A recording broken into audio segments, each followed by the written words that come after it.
सभी विद्यार्थीगणों को और उनके अध्यापक और हमारे चैनल के सभी व्यूअर्स को मेरा नमस्कार। आज हम क्लास 9 के लेसन नंबर 5 के आधुनिक विश्व में चरवाहे के प्रश्न उत्तर करेंगे। जैसे कि आप सब जानते हैं कि हम अपने पिछले 2 वीडियोस में इस लेसन को ना सिर्फ एनसीईआरटी की बुक से थोरोली स्टडी कर चुके हैं, बल्कि हमने आपको स्लाइड्स के माध्यम से उसके नोट्स भी तैयार करवाए हैं, जिनका लिंक आपको प्लेलिस्ट के रूप में हमारे डिस्क्रिप्शन बॉक्स में मिल जाएगा।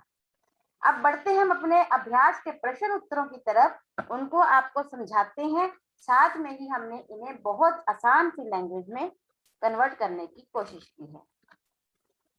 सबसे पहले तो आपको क्या करना है, अपनी फेयर नोटबुक पे एक टेबल बनाना है, जिसमें आपको ये लिखना है कि कौन कौन से चरवाहा समुदाय जो हैं वो भारत के किस राज्य में पड़ते हैं। जैसे कि गुज्जर बकरवाल जम्मू कश्मीर में, गद्दी हिमाचल प्रदेश, गुज्जर गढ़वाल और कुमायूं में, भोटिया शेरपा किन्नौरी हिमालय के पर्वतों में, धंगर महाराष्ट्र, गोला कुरुमा कुरबा आंध्र प्रदेश और कर्नाटक, बंजारे उत्तर प्रदेश पंजाब महाराष्ट्र, रायका राजस्थान। अगर आप चाहें तो इसमें एक मलधारी गुजरात के रन और कच्छ प्रदेश में ऐड कर सकते हैं। अब बढ़ते हैं हम अपने प्रश्न उत्तरों की तरफ। सबसे पहला प्रश्न है कि स्पष्ट कीजिए कि घुमंतू समुदायों को बार बार एक जगह से दूसरी जगह क्यों जाना आना पड़ता था और इस निरंतर आवागमन से पर्यावरण को क्या लाभ हुआ। पहले तो हम ये देखेंगे कि चरवाहा समुदायों को बार बार क्यों जाना आना पड़ता था, फिर हम देखेंगे इससे पर्यावरण को क्या लाभ हुआ। नंबर 1 कारण की बात करेंगे। नंबर 1, उनकी अपनी कोई चरागाह या खेत नहीं होता था, इसीलिए वह किसी दूसरे के खेत में या दूर के गांव में जाना पड़ता था। दूसरा पॉइंट है, मौसम परिवर्तन के साथ अपनी चरागाहें भी बदलनी पड़ती थी। जैसे पहाड़ों में जब बर्फ जम जाती थी तो वे पहाड़ों के निचले हिस्से में आ जाते थे, और जैसे ही बर्फ पिघलने लगती थी वे वापस ऊपर की पहाड़ियों की ओर जाने लगते थे। चौथा पॉइंट है, मैदानी भागों में जब कभी बाढ़ आ जाती थी या बहुत ज्यादा बारिश होती थी, तब भी चरवाहा समुदाय के लोगों को अन्य स्थानों पर जाना पड़ता था। इसके लाभ क्या हुए। नंबर 1, निरंतर आवागमन के कारण चरागाहें जहां पर पशु चरते हैं, उन घास के मैदानों की बात कर रहे हैं जहां पर पशु चरते हैं, वो जरूरत से ज्यादा इस्तेमाल होने से बच जाती थी और उनका अत्यधिक दोहन या शोषण नहीं होता था। नंबर 2, घुमंतू समुदायों के लगातार स्थान बदलने के कारण भूमि की उर्वरता का अर्थ होता है उपजाऊ शक्ति बनी रहती थी।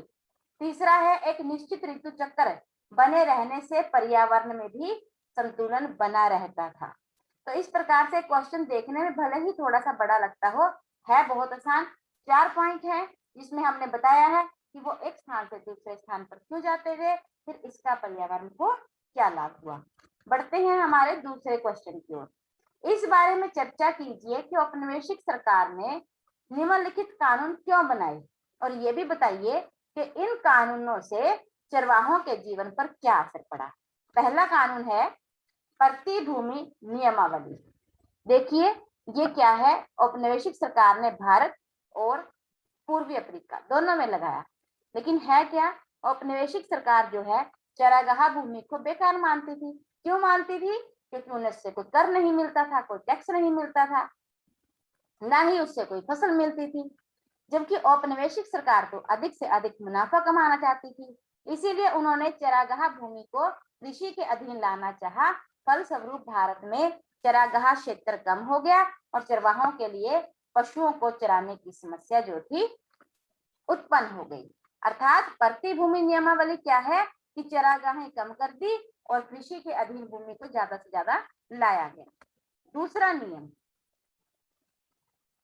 वन अधिनियम, ये क्यों लगाया। 19वीं सदी के मध्य तक आते आते देश के कई भागों में वन्य अधिनियम पास किए गए। कानूनों की आड़ में चरवाहों के प्रवेश पर पाबंदी लगा दी, जंगलों को सुरक्षित घोषित कर दिया। अब इन अधिनियमों ने चरवाहों की जिंदगी बदल दी। वे चरवाहे जो बिना किसी रोक टोक के जंगलों में आते जाते थे, उन्हें जंगलों में जाने से रोक दिया गया। जहां पर भी वे अपने मवेशियों को चराते थे और जिन क्षेत्र में उन्हें छूट दी गई थी, वहां पर भी उन पर कड़ी नजर रखी जाती थी। चरवाहों को जंगलों में प्रवेश करने से पहले परमिट लेना होता था और वे किसी भी जंगल में बहुत कम दिन रह सकते थे, भले ही वहां पर चारा कितना भी अधिक क्यों ना हो। इसीलिए जो चरवाहों का जीवन वन अधिनियम के अंतर्गत चलता था वो तहस नहस हो गया। इस नियम के अंतर्गत तहस नहस हो गया और यदि वे अपनी समय सीमा का उल्लंघन भी करते थे तो उन पर बहुत ज्यादा जुर्माना लगाया जाता था।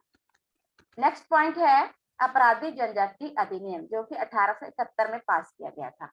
अंग्रेज सरकार घुमंतु किस्म के लोगों को हमेशा शक की दृष्टि से देखती थी, अपराधी भी मानती थी।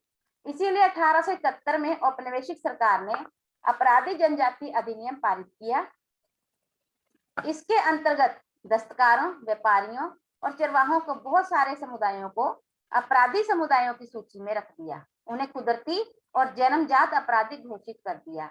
ऐसे कानूनों को लागू होते ही इन सभी समुदायों को कुछ खास बस्तियों में बस जाने का हुक्म सुना दिया और वे बिना परमिट कहीं पर भी जा आ नहीं सकते थे, जिस वजह से चरवाहों के जीवन जो था वो तहस नहस हो गया और उन्हें अपने पशुओं को चराने में बहुत सी समस्याओं का सामना करना पड़ा।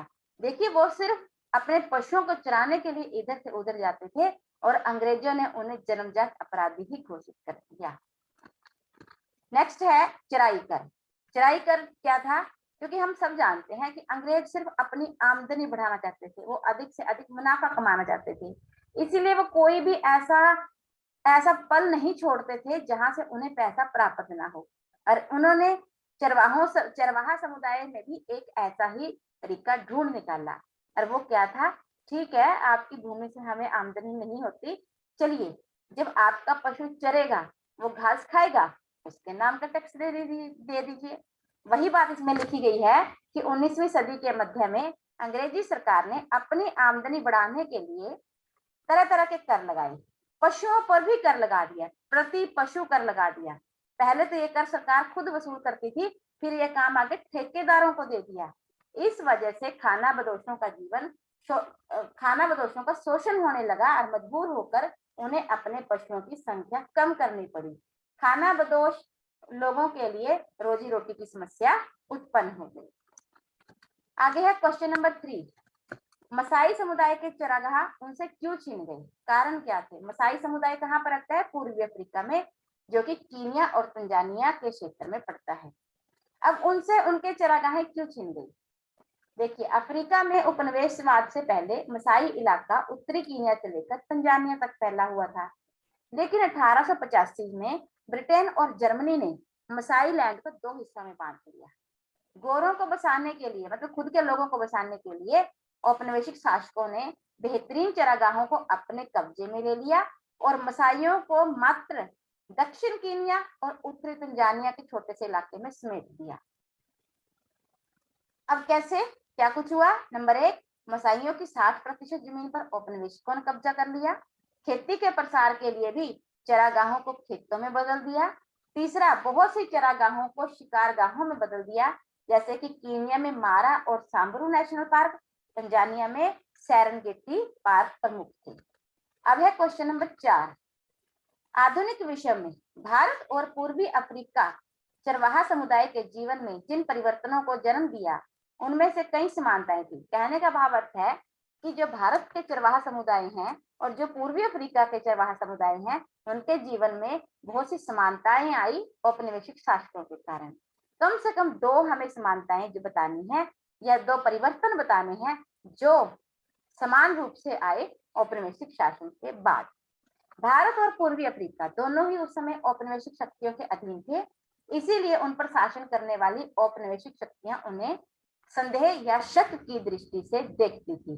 नंबर 1, भारत और अफ्रीका दोनों में ही जंगल यूरोपीय शासकों द्वारा आरक्षित कर दिए गए और चरवाहों का इन जंगलों में प्रवेश जो था वो निषेध या बैन कर दिया गया।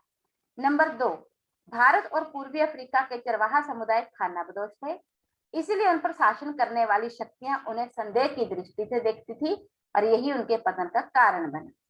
तीसरा, भारत और पूर्वी अफ्रीका में औपनिवेशिक शासन ने चरागाहों को कृषि के अधीन कर दिया, क्योंकि राजस्व का अधिकार आधार जो था कृषि था। अगर भूमि होगी तो राजस्व मिलेगा, चरागाहें होंगी तो कुछ नहीं मिलेगा। इसीलिए औपनिवेशिक शासकों ने दोनों ही जगहों पर अधिक से अधिक चरागाह भूमि को कृषि के अधीन लाना शुरू कर दिया और चराई क्षेत्र जो था कम हो गया। ये 4 प्रश्न जो हमने किए हैं ये तो हैं अभ्यास के, लेकिन हमें लगता है कि आपको 1-2 और प्रश्न करवाने चाहिए जो कि एग्जाम पॉइंट ऑफ व्यू से बहुत ज्यादा इंपॉर्टेंट हो सकते हैं। तो हम क्वेश्चन नंबर 5 करते हैं। अंग्रेजों ने मसाई लोगों को नियंत्रित करने के लिए क्या कदम उठाए?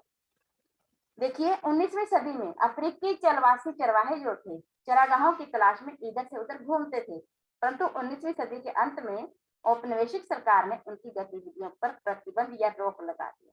नंबर 1, अब उन्हें एक निश्चित सीमा क्षेत्र में ही रहना पड़ता था। नंबर 2, विशेष परमिट के बिना वे अपने पशुओं को नहीं चरा सकते थे। नंबर 3, वे गोरे लोगों के अर्थात यूरोपीय लोगों के बाजार में प्रवेश नहीं कर सकते थे। नंबर 4, कई क्षेत्रों में तो उनके व्यापार करने पर भी मनाही लगा दी गई। इस प्रकार उन चरवाहों की पशु चारणी गतिविधियों के साथ साथ व्यापारिक गतिविधियां भी रोक दी गई और उन्हें यूरोपीय शासकों और लोगों की घृणा का पात्र भी बनना पड़ा। तो देखिए बिना किसी कसूर के कितने कसूर उनके ऊपर जड़ दिए गए। क्वेश्चन नंबर 6, औपनिवेशिक शासन से पहले मसाई लोगों की सामाजिक दशा कैसी थी? जब तक औपनिवेश शासन नहीं आया था उससे पहले मसाई लोग 2 वर्गों में बटे हुए थे, वरिष्ठ जन और योद्धा जन। वरिष्ठ जन शासन चलाते थे, वरिष्ठ में सभी बुजुर्ग लोग थे, वे शासन चलाते थे, समुदाय से जुड़े मुद्दों पर विचार करते थे। जबकि जो योद्धा थे वो युवा थे, नवयुवक थे, लड़ाइयां लड़ते थे, अपने कबीले की रक्षा जैसे कार्य करते थे, इवन के दूसरे कबीलों से मवेशियां छीनने का काम भी करते थे। इस प्रकार से उनका शासन जो है, उनका समाज है, बेहतरीन ढंग से कार्य कर रहा था। लेकिन जीवन सबका तहस नहस हुआ जब औपनिवेशिक शासकों ने दखल दिया। इस प्रकार से हमारे सभी इंपॉर्टेंट क्वेश्चन, अभ्यास के प्रश्न हमने इसमें पूरे कर लिए हैं। बाकी सभी प्लेलिस्ट जो है 9th क्लास की, चाहे वो हिस्ट्री की हो, सिविक्स की हो, ज्योग्राफी की हो या फिर इकोनॉमिक्स की हो, उसे हम डिस्क्रिप्शन बॉक्स में दे देंगे। अपना काम लिखते रहिए, याद करते रहिए। फिर भी कहीं कोई समस्या हो तो हमें अपने कमेंट के जरिए जरूर लिख दीजिए। हम उसका रिप्लाई यथासंभव जैसे भी हो पाएगा बेहतरीन से बेहतरीन देने का प्रयास करेंगे। अपना और अपनों का ध्यान रखिए। Thank you so much. Have a nice day.